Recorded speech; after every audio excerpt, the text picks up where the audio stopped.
Olá, tudo bom? Então estamos aqui hoje, eu sou Morgane Rodrigues, doutora Mary Flowers, a Júlia, também pediatra. A gente vai conversar um pouco, né, sobre o que a gente viu de novo nesse congresso sobre a doença do enxerto contra o hospedeiro, que não é um dos calos dos transplantadores, né? É uma área de paixão que a gente tem em termos de GVHD, né? Uma coisa muito importante. E é muito importante a gente falar sobre isso para saber o que é que tem de novo, né? O que é que a gente pode fazer para melhorar, para né? melhorar. Assim.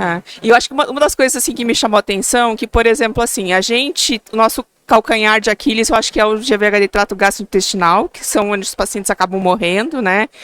E por muito tempo o nosso foco sempre foi imunossupressão, imunossupressão, imunossupressão, né? E o que às vezes a gente acaba vendo até na prática é que esses pacientes, a gente vai fazendo, eles continuam com sintomas às vezes, a gente vai reavaliar e a gente não vê tanta atividade. Quer dizer assim, você não vê tanta apoptose. Mas o que você vê é que esses pacientes, a mucosa, ela não está regenerando, né? Então a gente está indo por um outro lado, né? O que a gente pode fazer para regenerar essa mucosa? Né? Então foi isso que a gente viu, acho que foi o Dr. Amin que entrou nesse assunto, né? Ele falou dos análogos dos GLP-2, né, que é um análogo semelhante aos enterócitos, que a gente vê que isso está abaixo desses pacientes com GVHD, né? Quando você dá essa medicação, esse análogo, você melhora essa regeneração intestinal. Então começaram com os estudos pré-clínicos, né, em ratos, e agora também a gente está vendo alguns estudos já em humanos, né?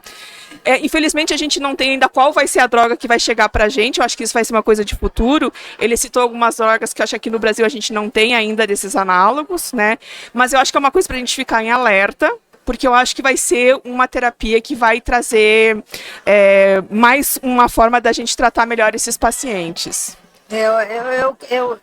O que me dá muita esperança no que diz respeito ao foco do desenvolvimento de terapia, de intervenção, quer dizer, a gente quer evitar, mas agora vamos olhar mais o que é que a gente pode fazer para amenizar a gravidade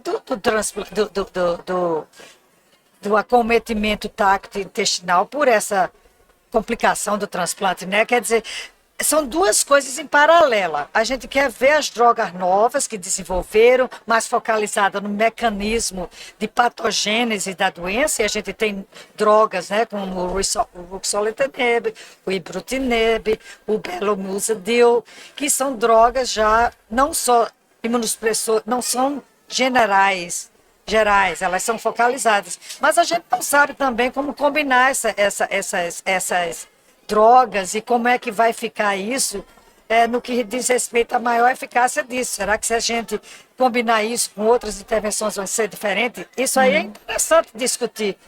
A outra coisa é o papel da terapia celular, por exemplo. Quer dizer, eu estou falando isso mais, sem falar na regeneração, que é fundamental, né? Quer dizer, você para com o processo que que levou a esse reconhecimento, que destruiu, mas você está dando talvez imunossupressão ou outras coisas que estão evitando que a recuperação da mucosa gastrointestinal ocorra. Então, o tratamento desse doente ou dessa patologia digestiva, ela tem que ser multifocal. Ela tem que ir uma de supressão, quem é o agressor, mas às vezes o agressor já foi deliberado. A gente tem também que combinar com outra intervenção que vai melhorar a recuperação. Então, como é que a gente vai lidar com isso? Por exemplo, a infusão de células supressoras, né? É outra área células mesenquimais. Células mesenquimais, né? Quer dizer, ou outros, aquele modelo que o Nelson Shaw falou sobre o camundongo, que ainda está básico, quer dizer, mostrando de que talvez essas vesículas que são colocadas, que vão para o fígado ou vão para outra coisa, elas estão liberando certas moléculas que estão produzindo inflamações. Quer dizer, não é mais a célula, mas é o que causou daqueles. Então, muito interessante. É o novo órgão, né? O sistema endotelial, né? É. Que a gente vê tanto a microangiopatia trombótica desses pacientes, né? Aqueles pacientes super inflamados, quer dizer, uma coisa que explica, a gente nunca olhou para isso, né? E eu achei muito interessante que ele citou que é um órgão, né? O nosso sistema endotelial, né? Quando ele via falando, eu ficava lembrando, aqueles pacientes que inflamam, aumento de peso, que você não consegue baixar de peso, microangiopatia trombótica, né? A toxicidade do tratamento. Exato. Né? Então, isso eu acho que vai ser também futuro. Muito, muito. E você, na pediatria, Na pediatria, a gente teve dois convidados internacionais importantes, né? Dr. Paul Carpenter e Dr. Iap. E o foco desse congresso foi mais DASH crônico, que acaba sendo também um desafio para a gente, né? Acho que conversamos muito sobre o desafio do pulmão e a gente viu que é um problema em todo lugar também, essa questão do diagnóstico e dos pacientes mais novos, né? E em relação aos medicamentos, a gente está tendo acesso também fora do Brasil, como a gente tem feito aqui, né, para o ruxolitinib em segunda linha e mesmo off-label, né, para os abaixo de 12 anos, mas no nosso país a gente tem o ibrutinib que já está em bula há 2 anos, então vale a pena lembrar, né? E agora vamos começar também o estudo do belumosudil para a primeira linha combinado com o corticoide. É um estudo super importante. Muito importante. Então, nós vamos contemplar uma faixa etária pediátrica aí dos 12 aos 18, mas que eu acho que vai ser importante para a gente ver isso. Exato. Né? Eu acho que tanto aqui no Brasil, quer dizer, uma coisa que eu notei muito nesse congresso foi a integração por exemplo, em GVH, as sessões de GVH, a sessão do GDECO, quer dizer, colocando muito a infectologista, quer dizer, a infecção junto com o GVH, quer dizer, como é que nós vamos talvez trabalhar mais junto para fazer estudos que pudessem. Que aí vem a história do microbioma, né? Então eu acho que essa interação, eu estou muito animada para verificar a massa de médicos e enfermeiros e farmacêuticos e dentistas falando muito isso da importância dessa interação no manuseio do GVH e também do registro brasileiro, né? E eu queria destacar outra coisa que eu acho também importante, que eu acho que foi um foco desse congresso, foi o foco na população idosa. Que a gente precisa olhar, né? Então, eu achei que teve uma sessão super interessante. A doutora Maria Cláudia falou sobre o GVHD no idoso, né? A gente conhece pouco e a gente vai lidar com uma população que já vem carregando comorbidades, né? Então, assim, eu posso piorar com o tratamento do DASH essas comorbidades, o que vai dificultar ainda maior o nosso tratamento. Eu acho que essa discussão foi super importante também. Foi super importante. E escutar, quer dizer, os trabalhos best abstracts. Os melhores trabalhos, foi muito interessante. O nível, quer dizer, olhando as citoquinas que estão envolvidas em GVH ou em mucosite, que foi em mucosite um dos trabalhos, mas muito interessante.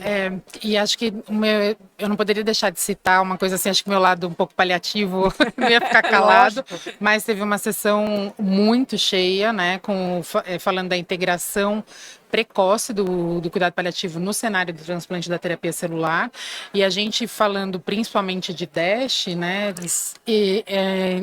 independente do nosso foco ser a restauração completa desse paciente, tem um sofrimento e comorbidades muito grandes nessa trajetória. Então, a gente ter esse olhar para todas as dimensões de cuidado e poder integrar isso para controle de sintoma e visando qualidade de vida com uma tomada de decisão compartilhada, foi uma sessão muito interessante e importante para a nossa sociedade. Eu que já estou participando desse congresso mais velho do que vocês e venho, quer dizer, décadas, mais de 5 décadas, mais de 4 décadas trabalhando com isso, eu vejo um amadurecimento de entendimento da complicação do transplante. Quer dizer, o Brasil não está somente aumentando o seu número de transplantes, mas a qualidade, preocupado com realmente as complicações, para diminuir essas complicações e trazer estudos dentro da nossa realidade brasileira. não é? Então, eu acho que, quer dizer, eu vejo propostas, eu vejo o estudo que vocês estão fazendo, ou as propostas que chegam para vamos olhar isso, vamos ver como se faz melhor, porque a gente quer, na verdade, recuperar, mas às vezes a gente não, como você muito bem disse, o paciente não volta mais a normal, mas ele tem uma sequela que foi induzida por uma intervenção médica nossa de tentar curar aquela doença primária. E como é que a gente vai melhorar isso, né? E a gente sabe que o outcome, quer dizer, que eu não sei como se diz, os desfechos importantes de vida é qualidade de vida, né? Então, eu acho que nós temos uma responsabilidade de realmente estar paralelamente se unido à multidisciplinar, eu falei na infecção, aí agora são a enfermagem, é o psicólogo, é o serviço social e tudo intervém. E é os pacientes, quer dizer, trazer eles também dentro Ouvir disso. a voz deles, né? Eu acho ouvir as que vozes. eu lembro, tem uma frase sua, doutora Mary Flowers, que no meu primeiro congresso, que foi em São Paulo, teve um workshop de Dash que me impressionou muito, porque tinha os pacientes, lembra? E daí eu fiquei assim, nossa, será que eles estão se sentindo à vontade de serem expostos? E daí eu fui procurar a sua página, né? E a sua página é linda, né? Porque ela coloca embaixo, eu não estou interessado na sua doença, eu estou interessado em você por inteiro. E eu acho que tem super a ver com isso que a gente está falando. Então é super uma honra estar aqui junto contigo, porque isso é uma das frases que me guiam, sabe? Mas vocês dentro também. do transplante. Mas o que eu vejo é o seguinte: se eu só posso ajudar a uma pessoa, isso é pouco, né? Nós não podemos ensinar a experiência, mas a gente pode levantar o interesse e a curiosidade para ficar melhor. E quando eu venho no Brasil, eu sinto sempre isso, é que as sementezinhas, elas estão todas floridas e querendo fazer o melhor para mais doentes e não o seu só. Então, essa ideia de eu não trato o diagnóstico, eu não trato a doença, eu trato o paciente como um todo, porque eu vejo essa ideia, às vezes, amortecendo, diluindo, porque você está vendo muito doente, ou você não tem o suporte hospitalar, etc. Então, você termina olhando os níveis séricos para decidir como é que você vai fazer no manuseio daquela droga. E você esqueceu de que não é você não vai intervir se você não souber o que está acontecendo. E o paciente está tremendo, e o paciente tem sintomas de toxicidade, porque isso é uma informação importante. Como é que está o doente? Eu não vou só olhar o laboratório e doente. Então, eu acho que os avanços são maravilhosos. Para finalizar, assim, que eu acho que a gente talvez está um pouco no nosso tempo, sobre direções futuras, né? A Morgane estava falando sobre a restauração, né, na fase aguda da doença do enxerto trato gastrointestinal, né? Mas e eu queria saber um pouco a opinião de vocês, porque também é uma coisa que está contemplando a faixa etária pediátrica, ainda não está no nosso meio, mas está em estudo, que é o Axalitimab, né? Eu acho que ele vai ser trazido ao Brasil, não sei se no final desse ano ou no próximo ano ele vai chegar. Que eu achei que é uma droga super interessante, porque ela vai agir no mecanismo da fibrose, né? Isso. Nos monócitos, nos macrófagos. Então, a gente pegou bem o marcador da doença crônica, né? Eu não sei se a senhora tem experiência, porque a gente não, né? Obviamente. Nós temos nos estudos, né? Eu tenho impressão que não é o JAK, não é o JAK 1, ou não, é o C... ele é um anti... É do monócito. Não, é um anti-CF, é do monócito. Do monócito macrófago. Foi muito... o estudo já foi completado. Os primeiros pacientes, né?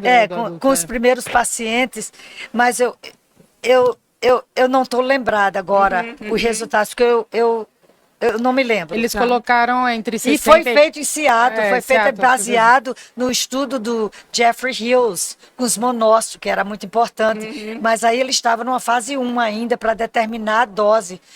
Então, não era uma fase ainda de, se eu não me engano, uma fase Eu ainda... acho que foi isso. É.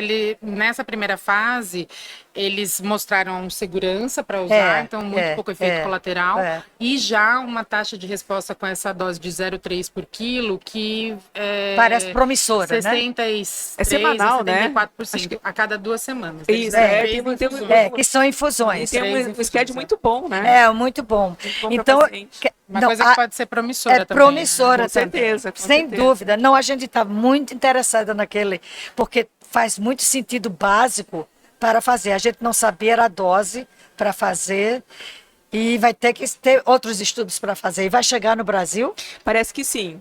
Então, uma das coisas que eu Já acho tá que é a partir de importante... 2 anos na pediatria, então é interessante. então, Mais ainda, que é uma população que quase o não que eu tem, acho né? que é interessante é que a gente já tem uma massa de educação muito boa e treinamento nessa área. O que eu acho importante é quando essas drogas estão vindo, que de uma forma ou de outra a gente tem que amarrar as companhias farmacêuticas para que antes de ainda ter essa droga aprovada, que a gente tenha um gancho de dizer, e tem que mostrar no Brasil um piloto que está sendo, que confirma a segurança segurança e eficácia. disso. Então, em primeiro lugar, eu queria que eles fornecessem fomento de pesquisa para doar estas medicações, para fazer aquele estudo piloto antes de que a gente fique prescrevendo para todo mundo.